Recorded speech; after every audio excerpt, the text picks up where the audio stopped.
Good day mga ka-JT sa Kalam, at ito nga po, lumuwas kami ni Ate Monet, ni Beda, ni Anton at ni Troy.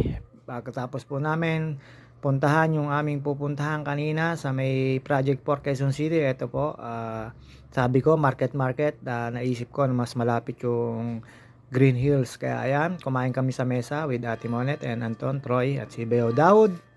At ayan po, syempre naparami ako ng kain. Sinara naman ang diet ni JT sa Kalam. At ayan, gala-gala lang po kami, mekos-mekos yan. Ayan, tapos na ako kami kumain. Ikot lang po dyan, may bibilihin. Tapos bibili ko ng pagkain ulit na dun sa pinagdalahan namin para bumalik kami. At dyan lang po, naghanap kami ng kainan. Tapos may biniling konti si Ate Monet. Ako, wala akong nabili kasi hindi binigay sa tawad ko yung gusto ko. Ayan, papakita naman JT sa Kalam nyo. Papakita naman. Panik lang po kami dyan. At medyo may kamahalan po yung tinatanong kong salamin dun sa babae. Di kami nagkasundo sa sa presyo, kaya ito nga uwi nang walang nabili. Tapos ayan, hanap si Ate Monet dyan, si Major number 1. Ayan, show lang, mekos lang. Ayan, Green Hills yan.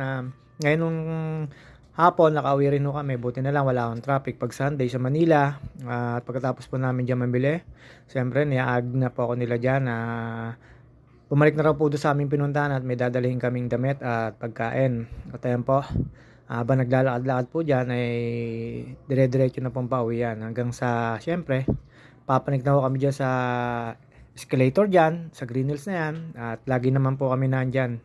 Ayan, kaya sanay na po yan si Major number 1 dyan, si Ate Monet. At ayan po, lakad-lakad lang po kami dyan. Tapos papunta na kami sa escalator dyan para pumanik.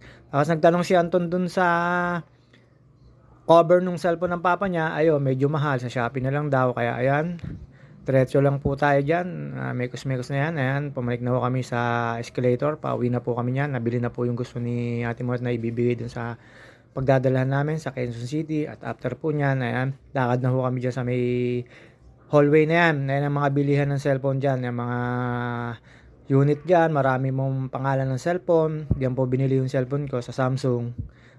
Ayan po, diyan po kami nung bumili ng cellphone ko sa Samsung na mumurahin lang yung cellphone na binigay sa akin. Pero okay na, nagagamit ko naman po sa vlog.